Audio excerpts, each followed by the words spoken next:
Salam sehat saudara-saudaraku. Mari kita dengarkan debat lintas agama dan semoga ini bermanfaat untuk kita semua dan menambah keimanan kita. Untuk itu, mari kita dengarkan baik-baik. Terima kasih. Kita kasih naik ada sabar ini. Nofrita Azil SHMH. Sebentar. Nofrita Azil. Mana tadi Nofrita Azil nih? Kok hilang? Nofrita Azil. Mana tadi? Sebentar. Saya lihat di bawah. Nofrita Azil. Oke. Nofrita. Aduh. Sebentar. Teh botol. Sebentar saya turunkan. Kalau nama-nama palsu langsung saya turunkan ya. Akun-akun bodong, akun-akun palsu, nama-nama nggak jelas saya turunkan ya. Kita naikkan akun-akun yang asli saja dan nama-nama yang asli ya. Sebentar, tadi ada Nofrita, sebentar saya lihat daftar antriannya ini. Nofrita Azil. Nofrita Azil. Nofrita Azil SHMM. Ya, selamat malam Bu Nofrita. Halo? Nofrita Azil. Nampaknya sudah lama ngantri, akhirnya tidur. Oke, baik ya. Kita turunkan dulu. Karena dia sudah tidur, nampaknya disapa juga diam saja. Oke, kita iklan sejenak ya teman-teman ya. Iklan sejenak. Teman-teman sekalian, jikalau teman-teman mendapati bahwa channel ini itu keren, bagus, layak disupport, layak didukung. Ya, teman-teman bisa dengan hal yang paling sederhana, yaitu teman-teman nih, tap-tap suka ini, yang 7,2K ini. Tap suka, kemudian share, bagikan. Itu adalah cara yang paling sederhana.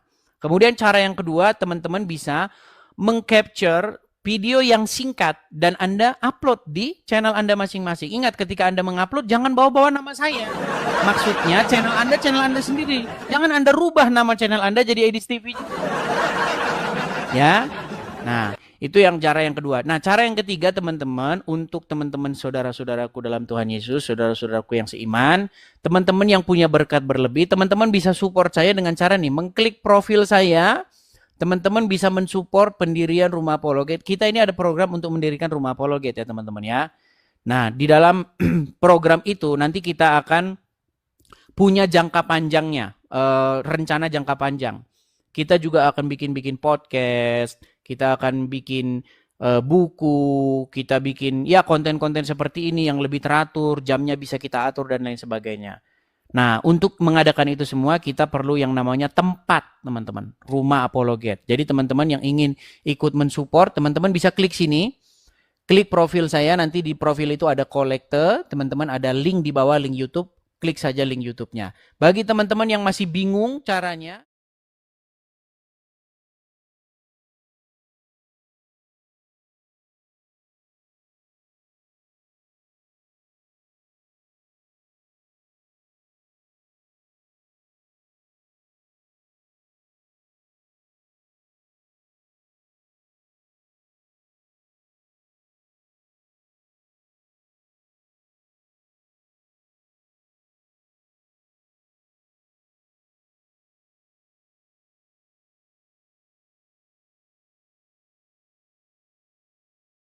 di situ nama asli saya, teman-teman. Jadi ketika teman-teman masukkan input nomor ini, teman-teman langsung muncul nama saya nanti di situ. Ya, khusus kepada teman-teman yang punya berkat berlebih seperti itu. Oke, kita lanjutkan kembali. Oke, kita lanjutkan kembali ya teman-teman ya. Silahkan bagi teman-teman yang muslim ya. Tadi ini sudah dinyatakan oleh Ustadz Azam sebagai penyimpangan dalam agama Islam. Tapi sayang sekali teman-teman, kalau kita baca komennya, tidak satu pun mengatakan penyimpangan. Iya, nggak satu pun menyatakan penyimpangan. Oke, kita kasih naik ada... sebentar, kita kasih naik ada Ahmad Saputra. Oke, Ahmad Saputra. Oke, selamat malam saudara Ahmad Saputra. Halo? Ahmad Saputra, selamat malam. Macet lagi. Ya, memang sudah berat ini teman-teman ya. Oke, Ahmad Saputra saya turunkan lagi. Saya turunkan lagi. Ya, teman-teman ini udah 19.700 orang ya teman-teman ya yang menonton di TikTok saya. Dan di YouTube ini ada berapa orang sebentar ya. Di YouTube kita ada 2.600 orang. Di YouTube yang nonton di YouTube saya Edis TV itu 2.500 orang. Dan di TikTok Edis TV 19.600 orang. Ya artinya ya kita sudah mendapatkan atensi atau antusias yang begitu besar ya teman-teman ya. Itu kalau dikumpulin tuh 20.000 orang tuh Masjid Istiqlal. Ya, ayo silakan. Kaum muslimin, tunjukkan kemampuan kalian, tunjukkan bahwa kalian bukanlah penuhan Muhammad ya. Ayo. Kita kasih naik ada Marzuki. Oke, Marzuki. Ya, selamat malam Saudara Marzuki. Halo Marzuki. Selamat malam. Oke, selamat malam Bang Edi. Ya, silakan nyalakan kamera. Marzuki, apakah Anda ini seorang muslim, Bang? Enggak, ini ketepatan saya Ketua Muda-Mudi Katolik se-Kabupaten Labuan Batu. Labuan Batu. Oh iya, gimana, Bang? Begini Bang, walaupun kita Tapi kok gelap-gelap, Bang? enggak. Coba agak terang sedikit. Nah, begitu. Ya, silakan, Bang. Gimana, Bang? Gimana? Begini Bang, kalau betul pun Abang mempelajari itu hal yang Abang paparkan itu semua di live ini, cuman saya berharap ini ketepatan saya Ketua Muda-Mudi Katolik se-Labuan Batu Sumatera Utara, tolonglah kita saling menjaga Bang ya kan. Betul, Kita ini Bang, menjawab mereka. Saya menjawab ketika umat muslim mengatakan di media-media sosial bahwa orang Kristen ibadahnya joget-joget, mereka sambil konser. Saya cuma menunjukkan orang Islam kalian melakukan hal yang sama begitu. ya Seperti betul itu, Bang. Bang. Cuman gini Bang Edis, di keluarga Abang juga kan pasti ada Muslim kan. Saya pun juga Banyak, di keluarga Muslim. saya muslimnya banyak. Nah, jadi gini Bang, kita itu tetap saling menghargai Bang kan. Kalau dosa itu bukan kita yang menentukan, itu dari Tuhan. Jadi Oke, baik. Terima kasih. Abang sudah pernah naik ke channel Bang, muslim mengatakan hal yang sama seperti ini? belum, cuman saya Belum komen itu untuk pernah. jalan. Oke, kalau begitu ke channel muslim dulu Bang ya. Selamat malam. Silakan ke channel muslim dulu bilang ya. Nanti ke tempatnya si Uncuk, ke tempatnya siapa begitu ya. Silakan, yuk. Ke tempat muslim dulu ngomong begitu baru ke sini. Yuk, silakan. Oke, kita kasih naik ada Khaidir bin Mahdi. Yuk, silakan. Ya, selamat malam Khaidir bin Mahdi. Selamat malam. Ya, Bang Khaidir, apakah Anda seorang muslim? Ya, Oke, silakan Bang, nyalakan kamera. Mari kita diskusi dengan baik. Waduh. Ini bagaimana ini saudara-saudara? Ini kayak mayoritas ini sekarang sudah begini. Oke Bang Khaidir, apakah Anda ini seorang muslim? Muslim. Muslim, kenapa Anda berpakaian seperti ini nih? Kalau cuman kacamataan doang ya nggak apa-apa lah. Ini udah kacamata, masker ini Ya, gimana ini? Aduh, dibawa dulu lah Bang. Ini susah ini kita ngomong gini. Suaramu pun ketahan sama maskernya gimana? Iya sudah malu jadi orang. Ayo silakan.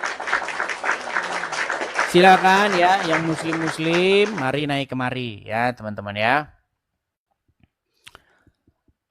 Ya teman-teman ya, mengenai ini banyak orang, dia itu sering berbicara tanpa tahu asal muasal.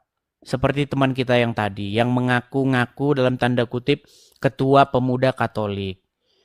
Ya, mungkin hanya mengatakan supaya kita saling menjaga. Begini teman-teman, justru yang saya lakukan ini adalah apa? Yang saya lakukan ini adalah satu bentuk bagaimana supaya umat muslim itu ya, jangan mereka itu menuduhkan jari telunjuknya kepada kekristenan sementara 4 jari lainnya menunjuk ke muka. Ya. Seperti itu. Yuk, silakan. Saya kan sudah bilang, alangkah baiknya jika pihak-pihak terkait seperti misalnya penjaga Kamtipmas, kepolisian, terus anggota-anggota DPR dan lain-lain sebagainya. Supaya apa? Supaya kita bentuk satu mufakat. Supaya apa? Supaya orang Islam jangan bahas-bahas agama Kristen. Gitu loh. Seandainya orang Islam tidak membahas agama Kristen, pasti tidak muncul orang seperti saya. Tidak akan pernah muncul. Masalahnya, di negara kita tercinta ini, orang Islam paling demen, paling seneng bahas agama orang lain.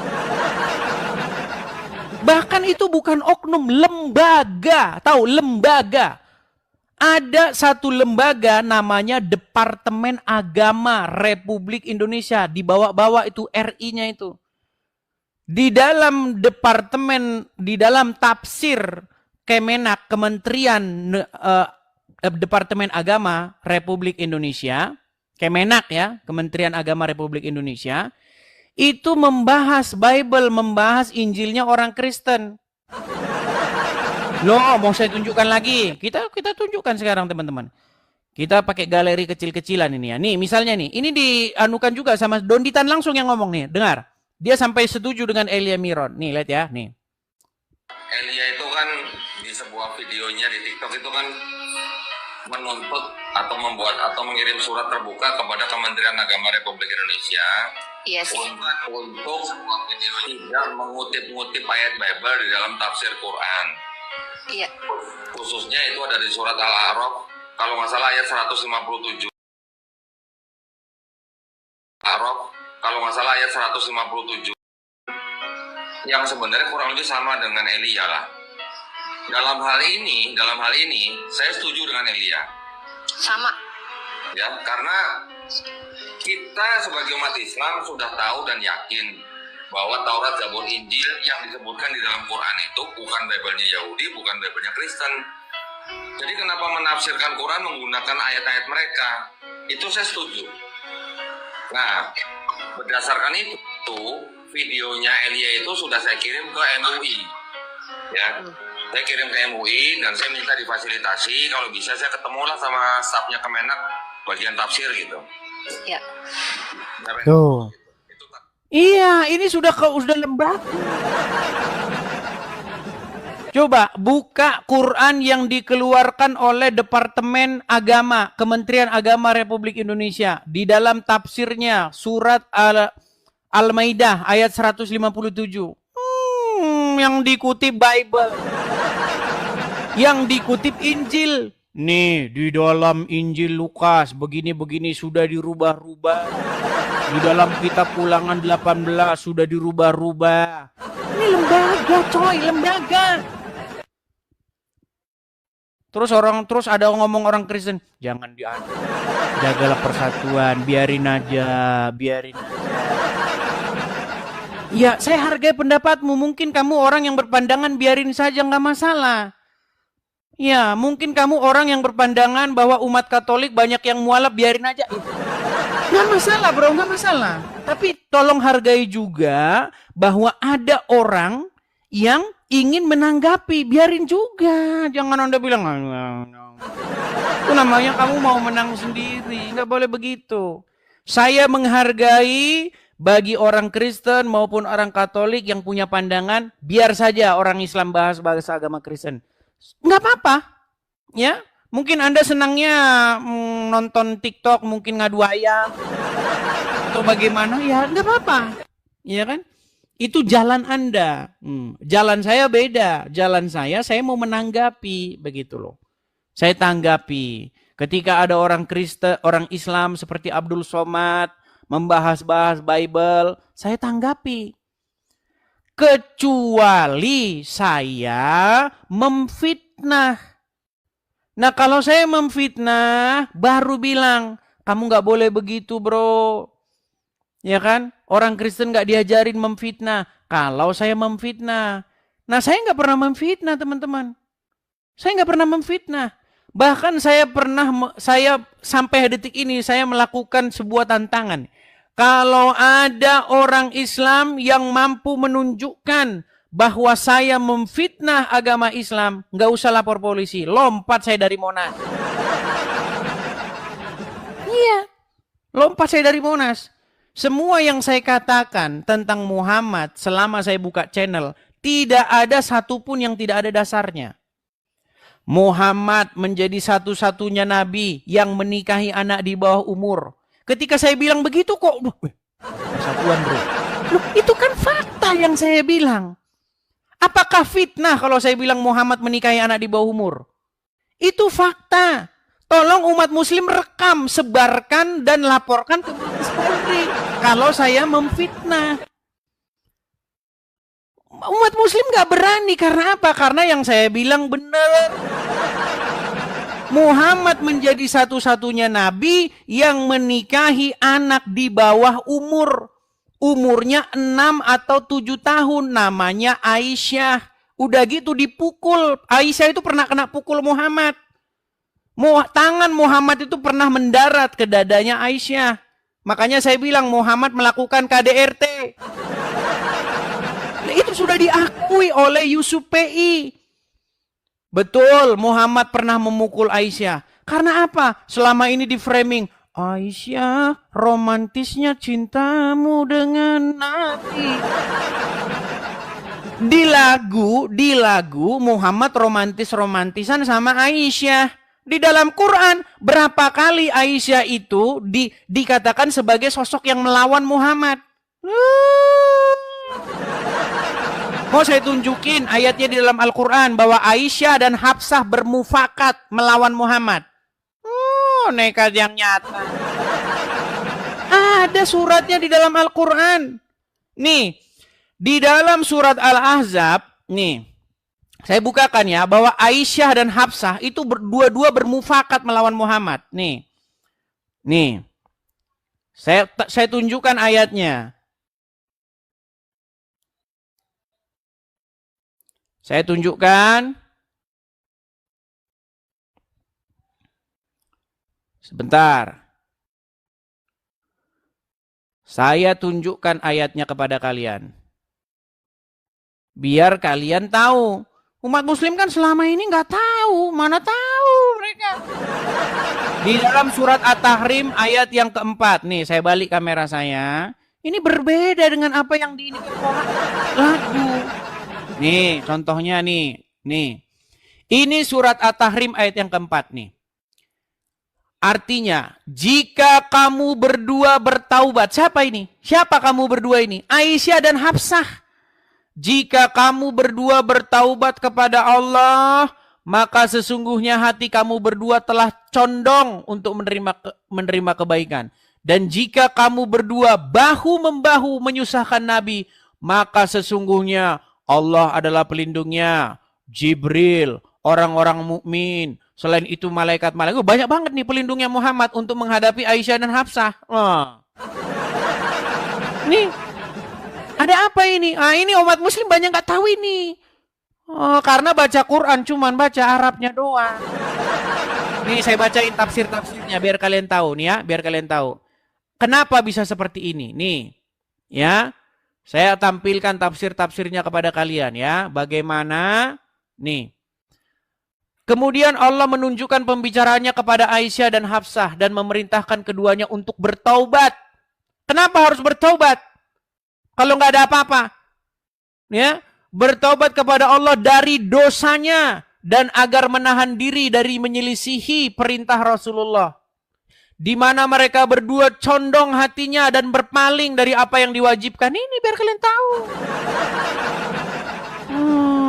Cuman umat muslim tidak tahu kenapa hanya untuk menghadapi dua wanita ini harus ada pelindungnya banyak sekali. Diperhatikan. Perhatikan, jika kamu membantu menyusahkan Nabi, maka Allah pelindungnya. Apakah cukup hanya Allah pelindungnya? Dan Jibril, dan orang mukmin yang baik, dan selain itu malaikat-malaikat, dan. Banyak ini pelindungnya, banyak. Umat muslim tahu nggak kenapa harus banyak yang melindungi Nabi?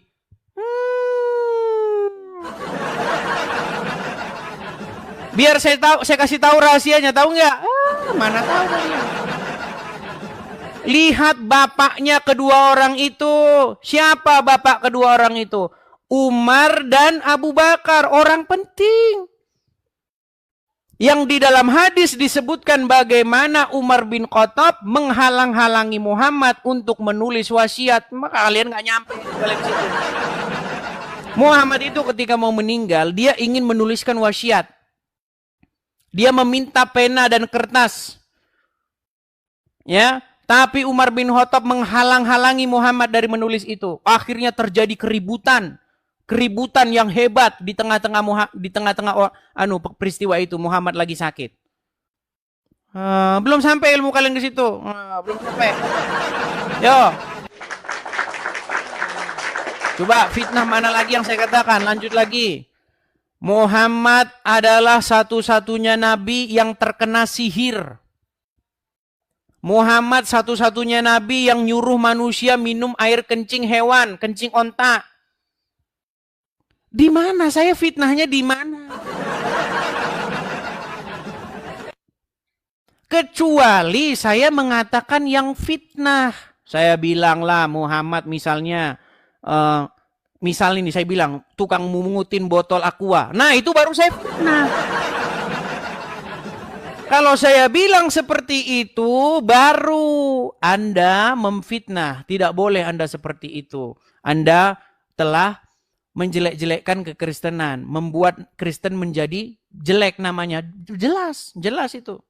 Kalau saya mengatakan yang fitnah, karena ada di dalam Bible, jangan kamu bersaksi dusta tentang sesamamu. Jangan mengucapkan saksi dusta. Nggak boleh di dalam kekristenan. Nggak boleh. Tapi dalam agama Islam, bohong itu dibolehkan dalam 3 hal.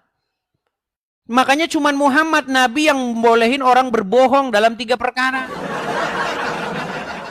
Makanya saya bilang Muhammad itu Nabi yang kalau saya bilang agak lain nanti tersinggung. Kenapa? Loh, Bang, kenapa Anda kok bilang Muhammad itu Nabi yang berbeda dalam tanda kutip agak lain begitu? Karena ustadz-ustadznya orang Islam membilang bahwa Yesus kami menubuatkan Muhammad gitu loh. Ustadz Dondi, Juma, Adi Hidayat, Abdul Somad, Ustadz Zakir Naik. Itu kalau saya sebutin sampai besok pagi nggak kelar. Mereka setiap hari gembar-gembor di media sosial mengatakan apa? Bahwa Yesus menubuatkan akan datang seorang nabi yang bernama Muhammad. Ketika Muhammad ditempel-tempelkan dengan Yesus kami, maka di situ saya menjawab, nggak mungkin bro. Kenapa nggak mungkin? Karena Muhammad agak lain. Kenapa Bang kok bilang agak lain? Ya itu yang saya bilang tadi, nikahin anak kecil di bawah umur. Kena sihir. Apalagi?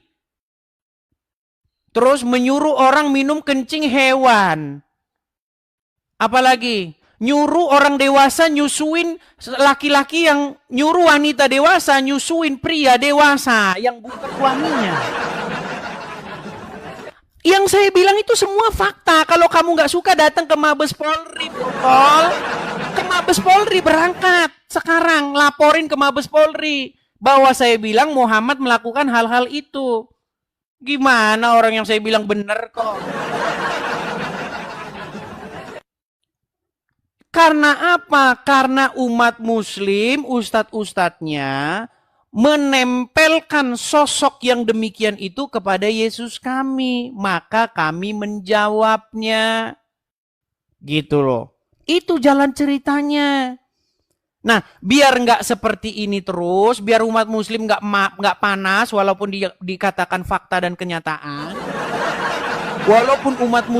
Walaupun yang saya katakan itu fakta, biar umat muslim nggak panas, tolong pihak-pihak terkait, Kepolisian Negara Republik Indonesia, bapak-bapak anggota DPR, pihak-pihak terkait Kementerian Agama, supaya apa? Meminta kaum muslimin dan muslimat, ustadz-ustadznya, untuk berhenti kalian membahas agama Kristen, untuk berhenti numpang-numpang di dalam agama Kristen.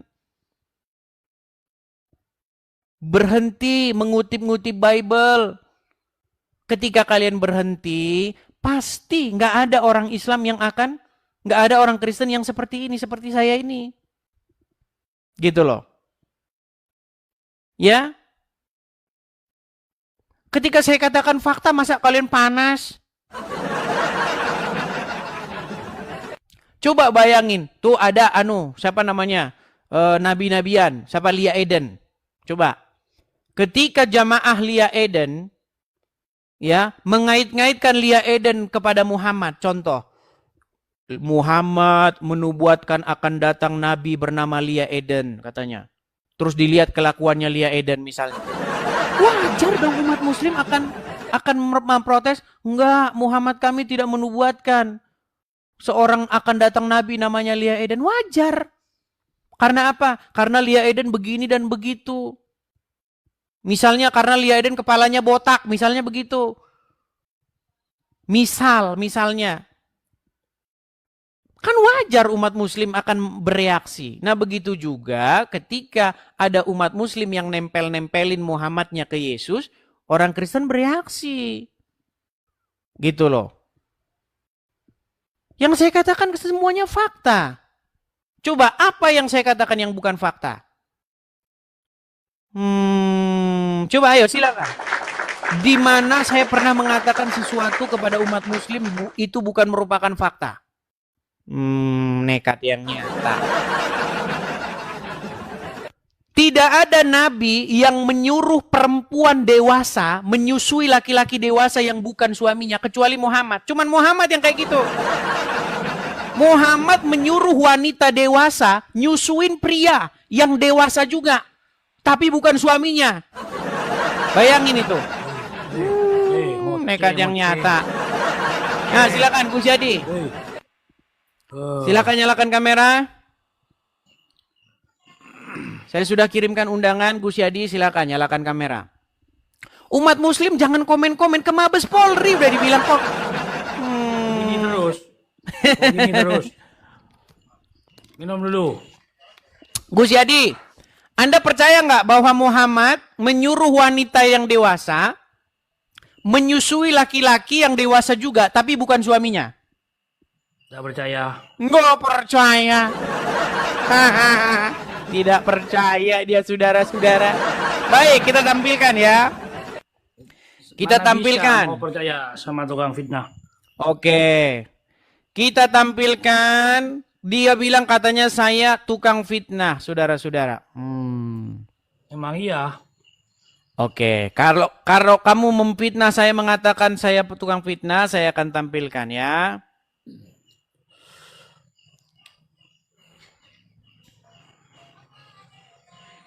Orang Kristen Bentar ya. sekarang banyak yang menyembah di sekarang. Sebentar, saya akan tampilkan ya. Saya akan tampilkan bagaimana hadisnya dan kita akan tampilkan di layar. Saya balikkan kameranya. Sabar ya. Nih ya. Ini hadisnya nih. Perhatikan, kita tampilkan. Saya yang baca atau Anda yang baca? Baca sudah. Baik. Dari Aisyah, bahwasanya Salim, bekas budaknya Abu Huzaifah, ikut bersama Abu Huzaifah dan keluarganya di rumah mereka. Lalu istri Abu Huzaifah, anak perempuan Suhail, datang kepada Nabi dan berkata, sesungguhnya Salim telah balik dan akalnya pun sebagaimana pada umumnya orang dewasa. dan dia berada di rumah kami. Sedang aku menyangka bahwa pada diri Abu Huzaifah ada suatu kecemburuan. Berkenaan dengan hal itu, bagaimanakah yang demikian itu? Nabi SAW bersabda kepadanya, susuilah dia, maka kamu menjadi haram kepadanya. Dan akan hilanglah sesuatu yang ada pada diri Abu Huzaifah. Lalu sahlah pulang, kemudian ia berkata, sungguh aku telah menyusuinya, maka hilanglah sesuatu pada diri Abu Huzaifah. Jadi gini, ada perempuan namanya adalah, nih nama perempuan itu adalah Sahlah. Anak perempuan Suhail. Ya, Sahlah ini istrinya dari Abu Huzaifah. Sahlah ini melihat wajah suaminya yang bernama Abu Huzaifah, cemburu karena ada Suhail di rumahnya, pria yang sudah dewasa. Sama Muhammad disuruh disusuin. Nih hadis yang kedua. Nih, dari Zainab binti Ummu Salamah, ia berkata, Ummu Salamah berkata kepada Aisyah, sesungguhnya ada seorang yang sudah balik keluar masuk ke rumahmu. Jadi ada orang pemuda yang sudah balik keluar masuk rumah Aisyah.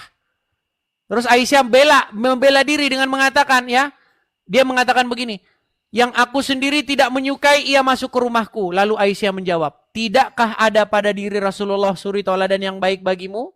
Dari Aisyah dia berkata, jangan sembunyikan. Sesungguhnya istri Abu Huzaifah yang bernama Sahlah, ya, pernah berkata, ya Rasulullah, sesungguhnya Salim keluar masuk rumahku, sedang ia kini telah dewasa. Sedangkan pada diri Abu Huzaifah, suaminya dia, ada sesuatu terhadap dia. Yang demikian itu bagaimana? Kemudian Rasulullah bersabda, susuilah dia. Kau lari kemana? Ika usuk Gus Yadi. Nah. Gus Yadi jangan keluar dari aplikasi. Dia lagi googling juga, ini beneran gak ini? Dia bilang kafir ini katanya. Dia akan terkaget-kaget mendengar bahwa itu, melihat bahwa yang saya katakan itu benar. Cuman Muhammad satu-satunya nabi yang nyuruh perempuan dewasa nyusuin laki-laki dewasa, tapi bukan suaminya.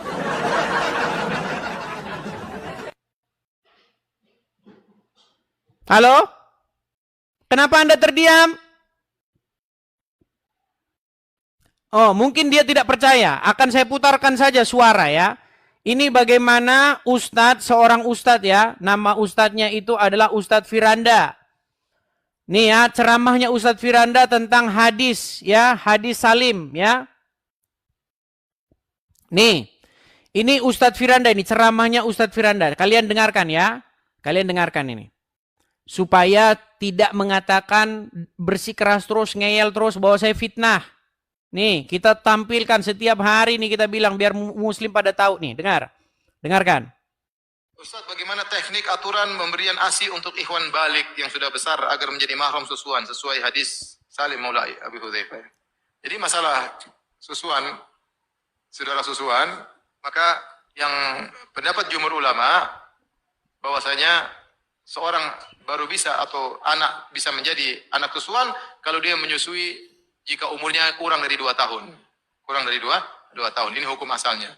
Nah, bagaimana kalau sudah balik, sudah umur 14, 15, apakah masih bisa menjadi anak susuan? Maka ini ada khilaf di kalangan para ulama.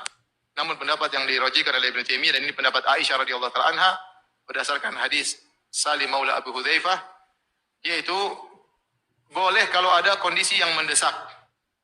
Kondisi yang mendesak, misalnya seseorang mengangkat anak. Anak itu sudah lama tinggal dengan dia sehingga seakan-akan dia benar-benar orang tuanya. Ya. Maka dalam kondisi begini sang anak boleh menyusuin meskipun dia sudah dewasa. Nah. Ayo Gus Yadi. Wah, Gus Yadi sudah googling. Udah, kau dibawa dulu. Wah, udah Jadi jangan bilang saya fitnah, teman. Nah, menjadi pertanyaan, apakah istri dari Abu Huzaifah pada waktu itu susunya atau payudaranya ada asinya? Ini menjadi pertanyaan. Karena perempuan itu kalau nggak lagi ini nggak mungkin ada keluar air asinya.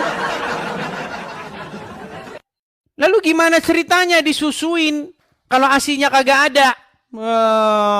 Ayo silakan. Tunjukkan kepada saya dalil yang menunjukkan bahwa istri Abu Hudzaifah pada waktu itu payudaranya punya ASI. Karena banyak yang ngeles dibilang, oh itu dimasukkan dalam gelas katanya. Mana ada di situ dimasukkan dalam gelas? Nekat yang nyata. Ayo silakan yuk kepada muslim-muslim yang lain. Liana datang lagi.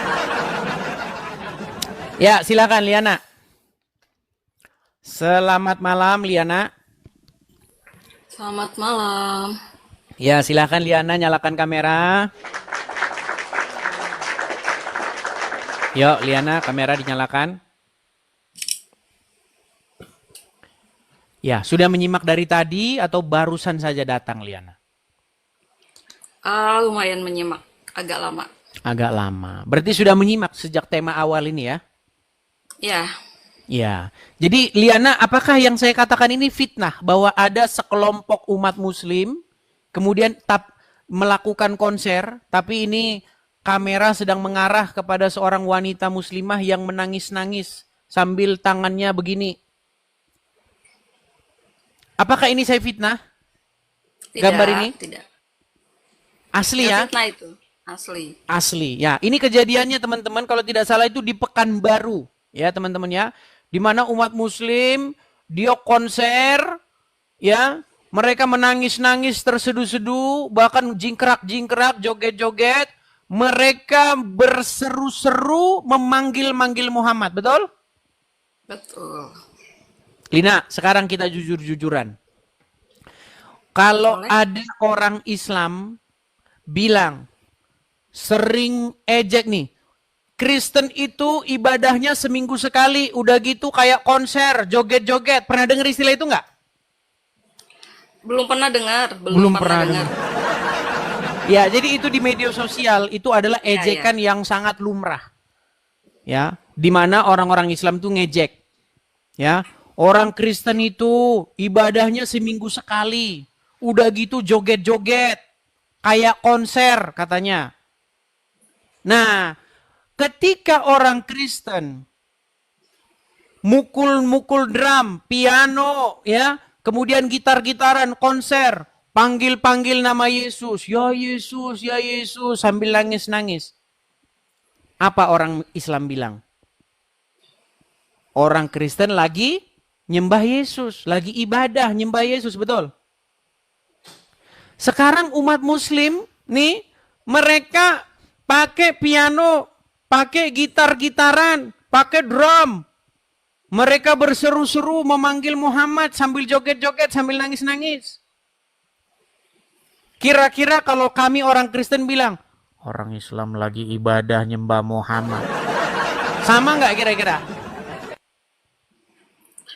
Kalau lihat konteksnya mungkin sama. Iya. Sama. Berarti kamu sudah mengakui bahwa umat Muslim pun joget-joget, memanggil-manggil Muhammad, beribadah, menyembah Muhammad. Ya kan itu di konsernya Haddad Alwi, tahu sendiri, dan bahkan pernah lihat konsernya juga. Iya, berarti Anda setuju bahwa umat Muslim pun melakukan penyembahan kepada Muhammad. Kalau saat nonton konser mungkin bukan lagi nyembah, mungkin. Itu cuma lagi mengingatkan begitu. Inilah saya bilang nih standar ganda. Enggak standar ganda. Di mana bedanya Kalau coba? Begini loh Lina, nih. Bukan lagi ritual gitu loh. Nih ya Kalau Lina kita kan ya nih. ritual Saya di kasih tempat yang contoh ya suci, nih. begitu. Oke. Kira-kira harus saya kasih contoh nggak? Kalau waktu orang Kristen ini, waktu orang Kristen menyembah melakukan konser juga. Nih ya. Sebentar ya, sabar. Sabar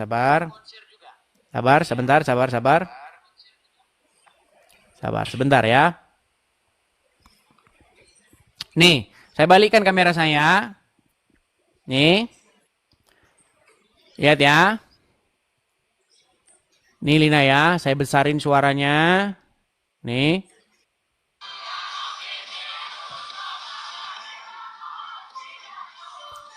Sebentar, suaranya kedengeran? Kedengeran.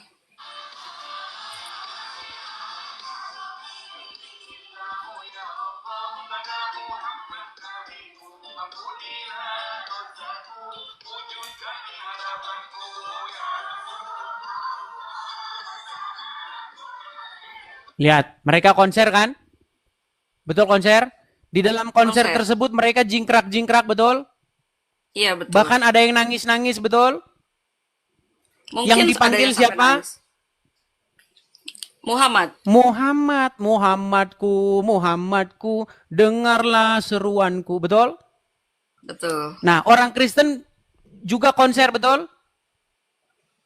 Coba lihat yang orang Kristen lagi Oke, konser baik. itu. Kita lihat ada orang Kristen yang konser juga, yang jingkrak-jingkrak juga. Baik, kita kasih satu lagu ya. Kita kasih satu lagu. Kita kasih lagu ya. Oke, sebentar ya.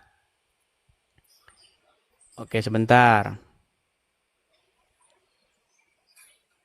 Kita kasih satu lagu bagaimana orang Kristen juga konser ya.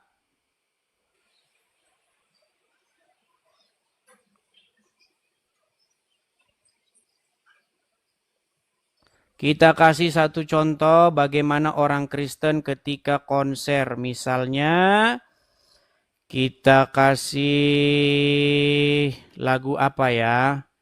Nih, tapi nanti kena copyright nggak ya? Teman-teman yang lagi nonton di YouTube, hati-hati kalian kena copyright nih ya. Nih. Nih, kita lihat. Kita kasih contoh ya. Ya. Misalnya nih.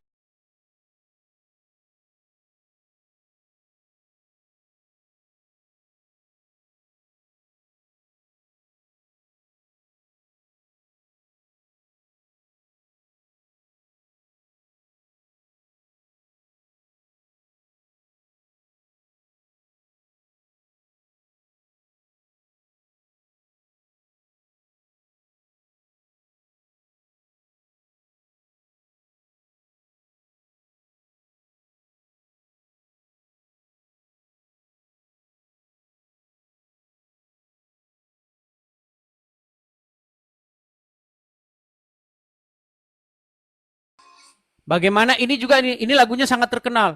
All my life you have been faithful, ya kan? Ini lagunya Goodness of God ya. Kebaikan daripada Tuhan. Nih, ini sudah ditonton 180 juta manusia ini. Sama, kalau Anda lihat lagunya itu Haddad Alwi juga, nih, Rindu Muhammadku judulnya ya. Nih, Rindu, sebentar, Rindu Muhammadku. Sebentar ya. Saya akan tunjukkan juga ya. Ini lagunya dari Haddad Alwi juga. Ini juga sudah ditonton banyak orang nih. Kalau106 juta nih. Ya, nih. Nih ya. Dong. Ya. Ini juga lagunya sama. Nah, ketika orang Kristen ya, seperti Anda bilang konser, nyanyi-nyanyi, ya memanggil-manggil nama Yesus. Kalian bilang lagi nyembah Yesus, betul? Bukan saya yang bilang loh. Ya umat muslim lah intinya, betul? Betul nggak? Oke. Nah, terus kenapa ketika umat muslim melakukan hal yang sama, kalian tidak ngaku lagi nuhanin Muhammad, lagi nyembah Muhammad? Oke, siap saya jawab ya, Bang Silakan. Lex ya. Silakan. Saya di sini nggak lagi berdebat. Cuma yang mau saya counter di permasalahan ini tadi yang Bang Edis debat sama Bang Azab gitu, yang mengatakan kalau konser itu haram, gitu. Saya juga ini minta maaf sama teman-teman saya yang nonton di sini yang Muslim, tolong hentikan ya mengejek-ngejek agama lain. Tolong please hentikan ya. Baik itu ibadahnya atau segala macamnya, jangan sampai mengejek nanti jadinya begini nih, jadi seperti ini dibahas kan nggak enak ya kita semua ya. Nah tolong stop itu. Terus yang tadi Bang Azab itu tentang apa, kan tidak setuju ya tentang konser musik Haddad Alwi itu, karena dikatakan konser tersebut haram begitu kan. Nah alat musik semua haram. Nah saya di sini mau mengatakan menurut saya konser musik itu tergantung konteksnya seperti apa begitu. Haramnya itu kalau ada di situ ada yang berbuat maksiat atau nonton konsernya uangnya dari hasil mencuri mungkin ya, itu mungkin haram. Di situ kan Haddad Alwi, bukannya saya lagi kalau memang itu haram, ya gimana nih, Hadat Alwi kan sedang syiar ya kan. Bahkan Hadat Alwi itu sekarang udah konser ke berbagai kota bersama dengan band-band yang lagi booming sekarang begitu. Kalau itu dikatakan haram, mungkin nggak ada yang nonton ya. Padahal di situ maksudnya adalah untuk syiar gitu loh. Untuk syiar pada teman-teman, untuk mengingatkan kalau kita itu punya nabi gitu. Kalau kita itu di tempat apapun kita tetap harus mengingat Allah, mengingat nabi, seperti itu. Oke, Jadi, terlepas daripada itu, tapi bukankah kita itu melakukan hal yang sama? Ketika kami orang Kristen, kami bikin konser. Banyak itu konser-konser Kristen. Ya kan? Banyak. Keren-keren itu konsernya. Ya kan? Di dalam konser Iya, keren. tersebut, kami berseru-seru memanggil-manggil nama Yesus. Betul kan? Ya, Nah, umat muslim melakukan hal yang sama kan? Dalam konsernya mereka memanggil-manggil nama Muhammad kan? Nah, ini makanya saya bilang, ketika orang Kristen konser, joget-joget, nangis-nangis, memanggil nama Yesus, orang Islam bilang apa? Orang Karesteng lagi ibadah nyembah Tuhannya. makanya saya bilang stop.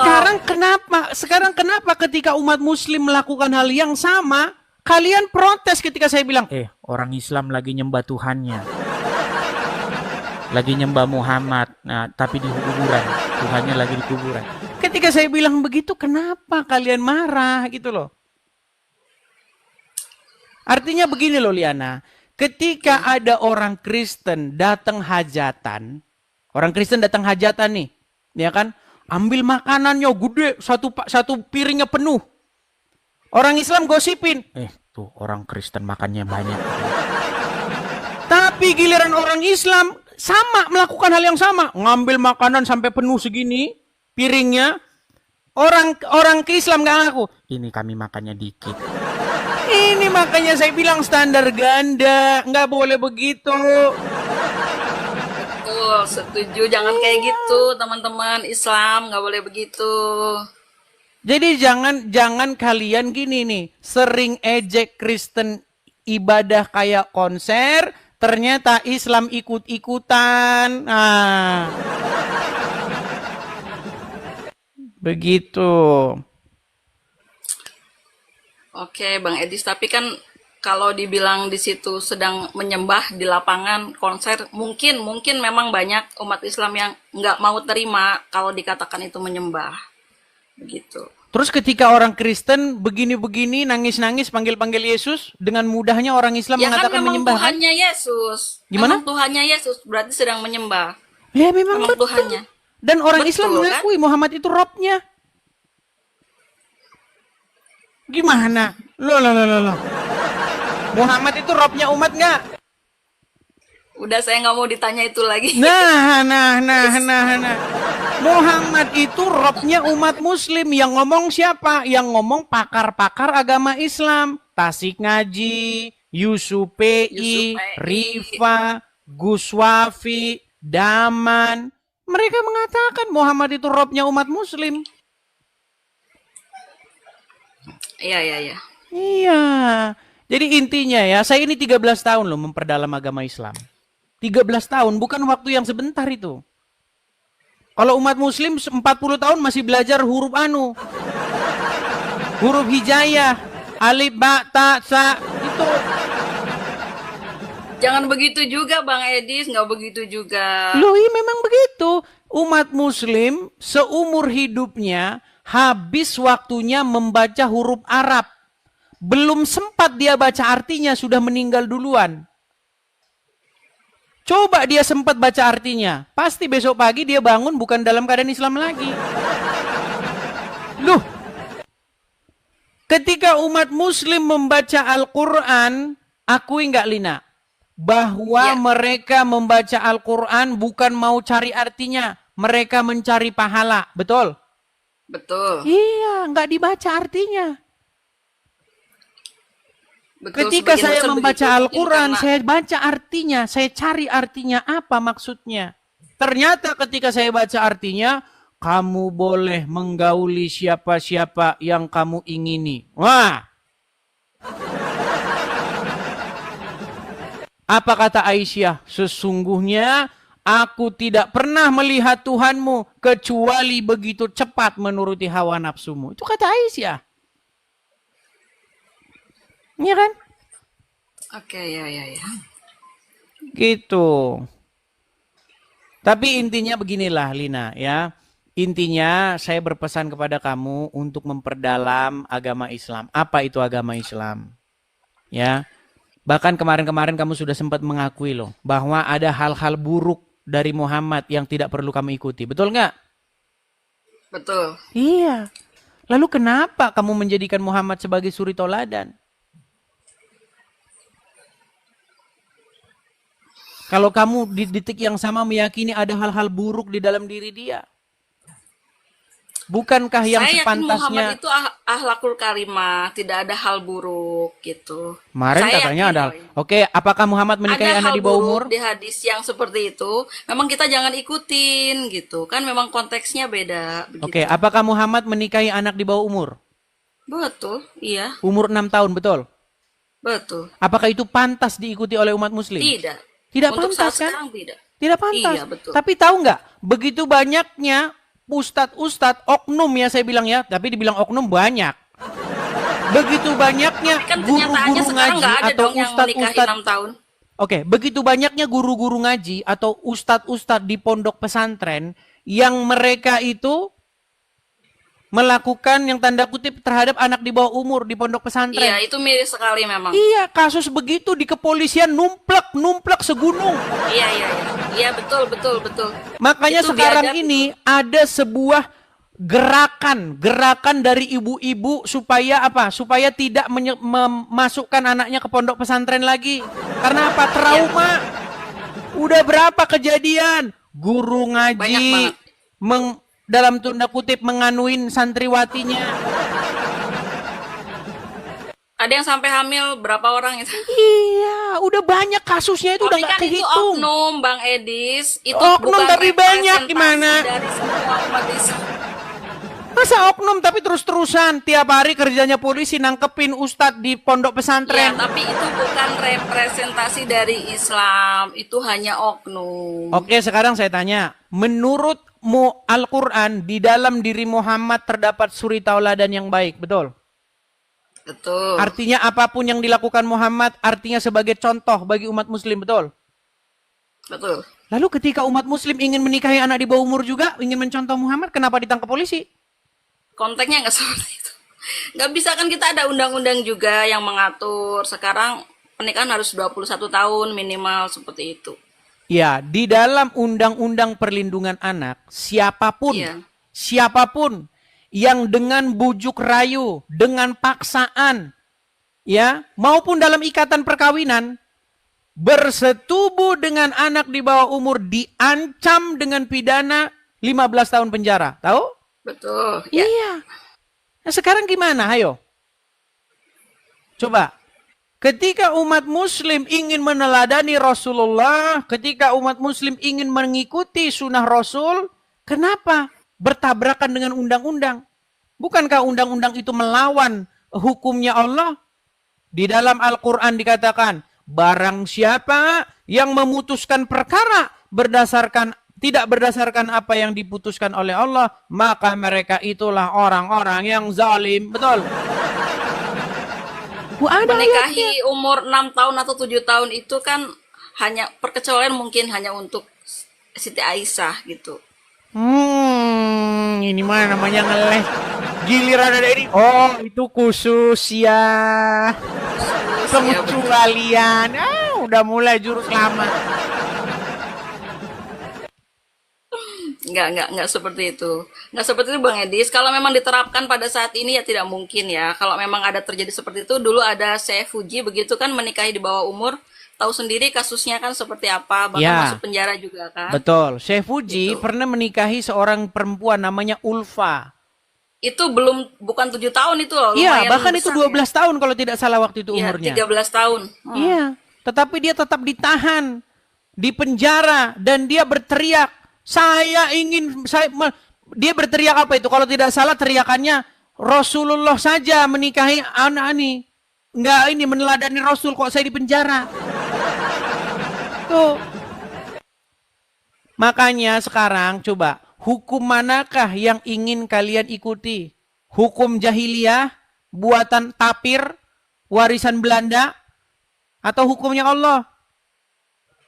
Mana yang lebih kalian pilih? Saya mengikuti hukum yang berlaku di Indonesia saja. Nah, berarti kamu lebih suka dengan hukum tapir. Iya. Nggak, bukan begitu juga. Aduh. Loh, Tolong. saya tunjukin ya Liana, mana yang harus diinikan, diutamakan. Menurut Al-Qur'an dikatakan, atiullah wa atiur rasul wa ulil amri minkum. Taatilah Allah dan Rasulnya dan ulil amri di tengah-tengah kalian.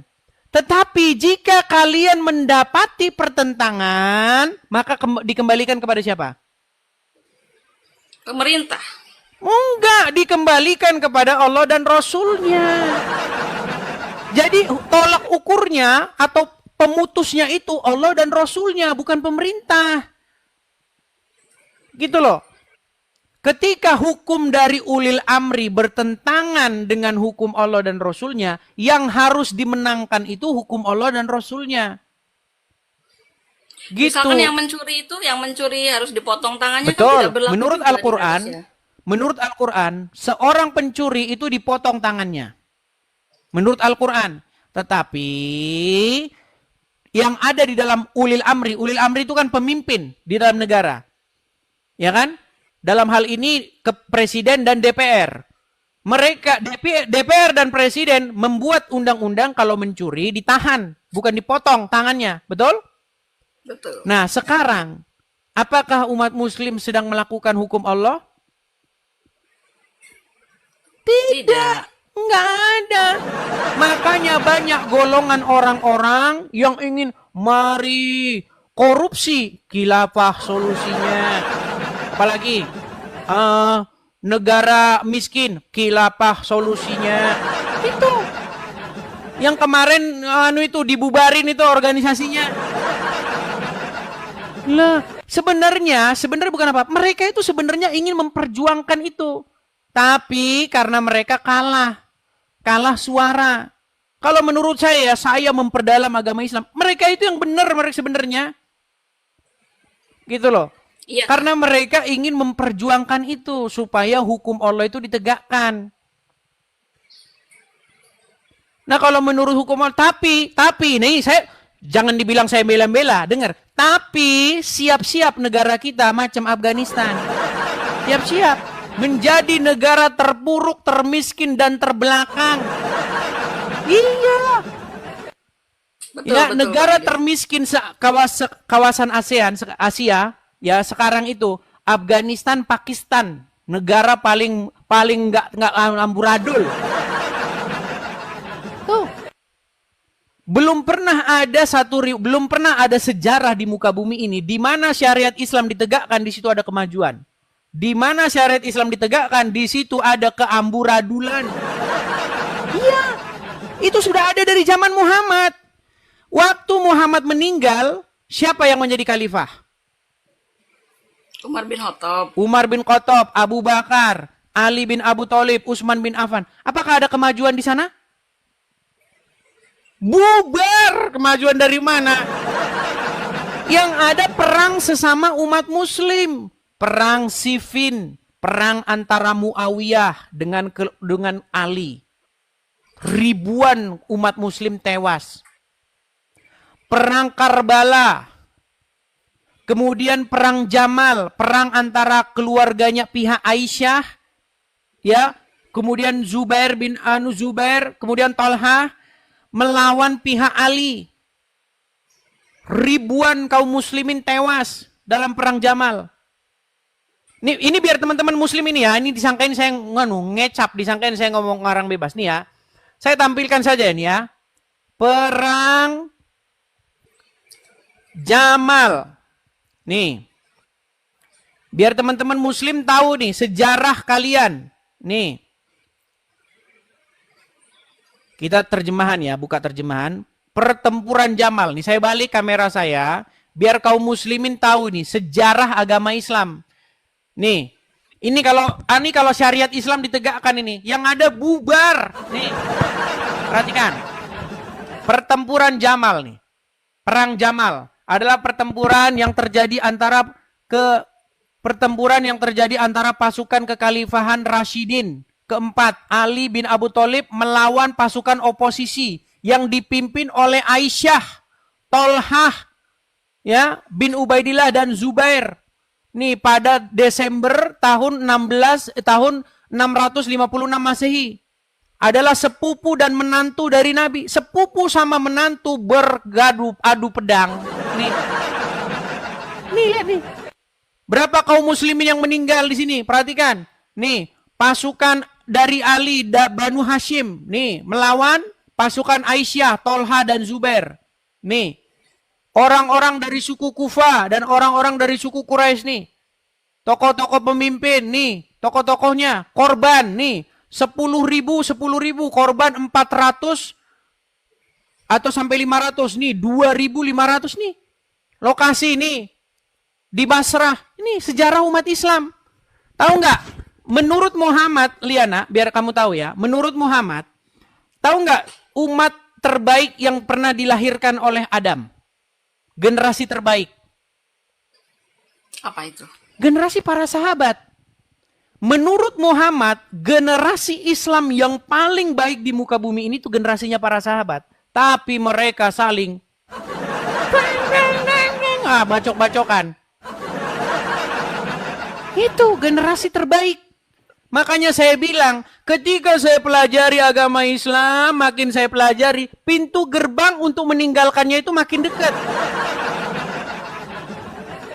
Iya. Bayangkan Muhammad bilang, generasi terbaik umat adalah generasiku, generasi para sahabat. Tapi di generasi itulah umat muslim adu bacok. Tuh, itukah generasi terbaik? Tapi kan sekarang tidak ya. Lu justru sekarang malah lebih baik umat muslim, nggak bacok-bacokan. Di Indonesia. Itu pun sebagian besar kan. Sedikitnya ada juga mereka yang begitu. Nih saya tunjukkan nih ya. Generasi terbaik umat muslim nih.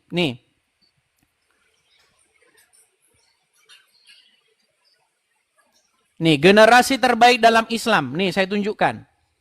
Ya. Hadisnya saya tunjukkan.